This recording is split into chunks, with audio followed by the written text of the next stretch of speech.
안녕하세요. 족부정형외과 전문의 김지범이 들려드리는 발에 관한 톡톡 시간입니다. 네, 오늘의 주제는요. 발 뒤꿈치 통증이죠. 아킬레스 힘줄염의 수술적 치료에 대해서 말씀드리고자 합니다. 아킬레스 힘줄염은 도대체 어떤 병이고 원인은 뭐고 수술적 치료는 어떻게 하는지 이 그림에서 간단히 말씀드릴게요. 아킬레스 힘줄염은요. 종아리에서부터 내려와서 발 뒤꿈치에 붙는 우리 몸의 가장 강한 힘줄, 아킬레스 힘줄, 이 붙는 부위에 통증이 생기는 병입니다. 이러한 아킬레스 힘줄염은 다음과 같은 원인 때문에 생겨요. 먼저 아킬레스 힘줄이 짧으면 잘 생깁니다. 짧으면 아킬레스 힘줄에 힘이 많이 가해지니까 힘줄에 염증이 생기기가 쉽고요. 요 뒤꿈치뼈에 붙는 부위가 튀어나온 경우가 있어요. 요걸 헤글룬드 변형이라고 하는데요. 요 헤글룬드 변형이 자꾸만 아킬레스 힘줄을 누르면 아킬레스 힘줄에 염증이 더 잘 생기겠죠.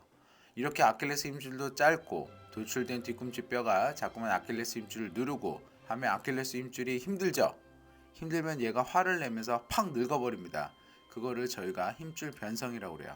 그래서 힘줄 변성이 있으면 더 아파지기 시작합니다. 그래서 대부분의 힘줄 변성은 석회화로 나타납니다. 자, 그래서 수술적 치료 방법은 이 유발 원인을 하나하나 해결해 줍니다. 힘줄이 짧으면 늘려주면 되고요. 뒤꿈치 뼈가 튀어나와 있으면 깎아주면 되고요.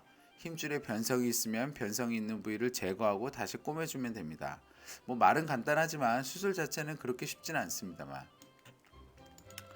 자, 아킬레스 힘줄염이 있으면 그러니까 걸을 때마다 당연히 아프죠. 걸을 때마다 힘이 가해지니까요. 그래서 오늘은 이러한 아킬레스 힘줄염 때문에 수술적 치료까지 간 환자에 대해서 말씀드리려고 하는데요.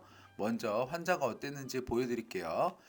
젊은 남자였고요. 운동하고 30분 이상 걸을 때 발 뒤꿈치에 통증이 있어서 생활에 불편감이 있는 환자였습니다. 그래서 발목 움직임이 제한이 되어 있었는데요. 그건 아래와 같은 이학적 검사로 확인할 수 있어요. 무릎을 폈을 때에는 발목이 안 올라가고요. 무릎을 굽히면 발목이 확 올라갑니다. 이러한 경우에는 아킬레스 힘줄이 짧은데 부분적으로만 짧다는 것을 의미를 하고요. 비복근이 짧은 것을 의미합니다. 그 다음에 엑스레이를 보면요. 뼈가 이렇게 튀어나온 게 보입니다. 그래서 이거를 저희가 헤글룬드 변형이라고 하고요. 아킬레스 힘줄이 이렇게 붙는 부위에 이렇게 흰색으로 볼록 돋아나온 조각이 있죠. 요거를 아킬레스 힘줄의 석회화라고 이야기를 합니다.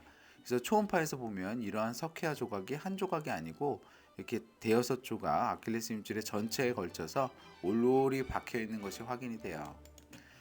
그래서 이 환자는 아킬레스 힘줄염의 통증의 원인 세 가지가 다 있었습니다. 아킬레스 힘줄이 짧고 석회화가 있고 뼈도 튀어나와 있었죠.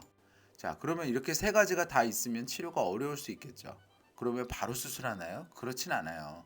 원칙은 비수술적 치료를 먼저 하고 나서 호전이 없는 경우에 수술을 하는 것이 중요합니다. 그럼 비수술적 치료는 어떻게 하냐고요? 먼저 스트레칭 합니다. 이거 저희 병원 물리치료사 선생님이신데요. 제가 이걸 좀 자세를 부탁드려서 사진을 찍었습니다. 발 뒤꿈치는 땅에 붙이고요. 벽을 밀면서 아킬레스 힘줄을 쭉쭉 스트레칭 해주는 거죠. 아침에 일어나서 3분 해주는 게 중요합니다. 그리고 걸을 때 아킬레스 힘줄에 가해지는 힘을 줄이기 위해서 키높이 깔창을 하는데요. 너무 높은 건 안 돼요. 한 2cm에서 3cm 정도 앞발보다 뒷굽이 좀 높은 거를 선택하는 게 좋겠고요.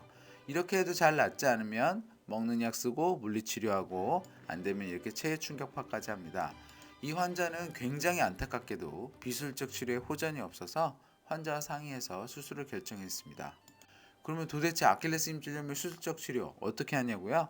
앞에서 말씀드린 대로 이 환자의 아킬레스 힘줄염의 원인이 무엇인지를 파악을 하고 그 원인을 해결하는 방향으로 수술합니다. 근데 이 환자는 아킬레스 힘줄염의 원인 세 가지가 다 있었죠. 짧은 아킬레스 힘줄도 있고 뼈가 튀어나온 헤글룬드 변형도 있고 석회화도 있었습니다. 이제 이 모든 거를 해결해 주면 되는데요. 먼저 아킬레스 힘줄의 연장 수술 어떻게 하냐고요? 아까 보여드렸던 대로 마취를 하고 나서 다시 한번 검사를 해요. 무릎을 굽혔을 때는 발목이 잘 올라가고 무릎을 펴면 발목이 잘 안 올라갑니다. 이거는 아킬레스 힘줄의 10% 비복근의 근막만 짧은 거를 의미를 하고요. 요렇게 정강이 그러니까 종아리죠. 장단지 부위에 3cm 정도 절개선을 놓고 비복근 근막만 쓱 잘라줘요. 그러면 발목이 쑥쑥 올라갑니다. 그래서 이런 비복근 근막 절제술은 아킬레스건의 10%만 절제하는 거예요. 그럼 나머지 90%는 남아있기 때문에 아킬레스건이 뭐 수술 후에 아무리 걸어도 뜯어지거나 찢어지진 않습니다. 근력의 약화는 일부 5% 정도 된다고 되어 있는데요. 프로 운동선수가 아닌 이상 전혀 느끼지 않고 원래 운동 다 할 수 있는 걸로 되어 있습니다. 그러니까 안전하고 저희가 적용하기 굉장히 편한 수술입니다. 걱정하실 필요 없어요. 이거는. 자, 그 다음에 아킬레스 힘줄염 환자의 튀어나온 뼈와 석회 도대체 얼만큼 제거하나요? 튀어나온 만큼 제거하는데요. 보시면 이 환자 보시면 아킬레스 힘줄이 여기에 붙는데 뼈가 요렇게 튀어나와 있어요. 이 부분이 헤글룬드 변형에서 요렇게 깎습니다.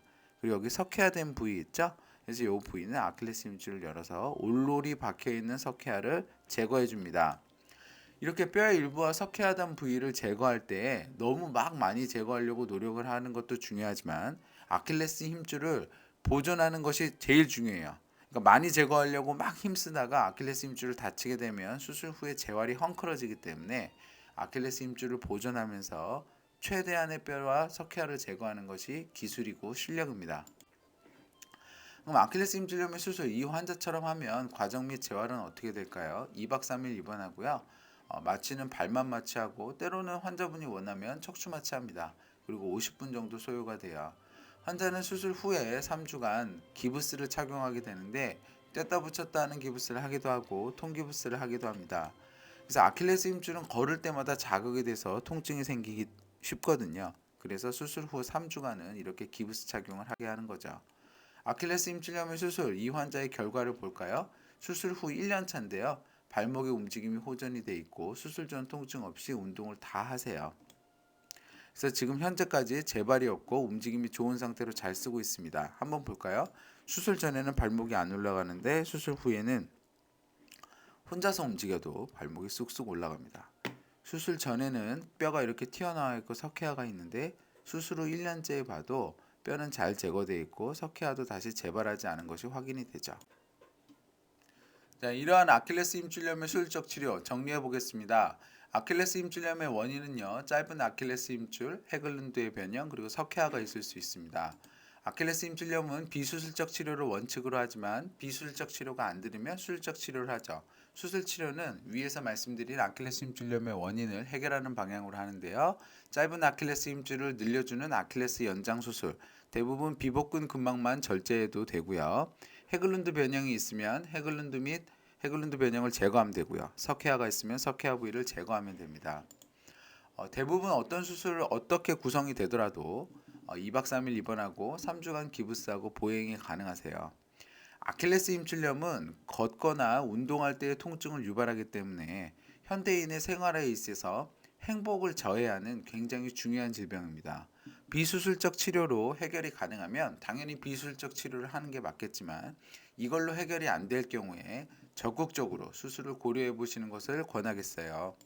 자, 건강한 발걸음 행복한 100세 인생 발에 관한 톡톡이 함께합니다. 감사합니다. 저는 서울대학교 의과대학을 졸업을 하고 다수의 TV 프로그램에서 족부에 대해서 말씀드린 바 있습니다. 이 동영상은 제가 좀 더 자유롭고 자세하게 제 지식을 말씀드리고자 제작하였고요.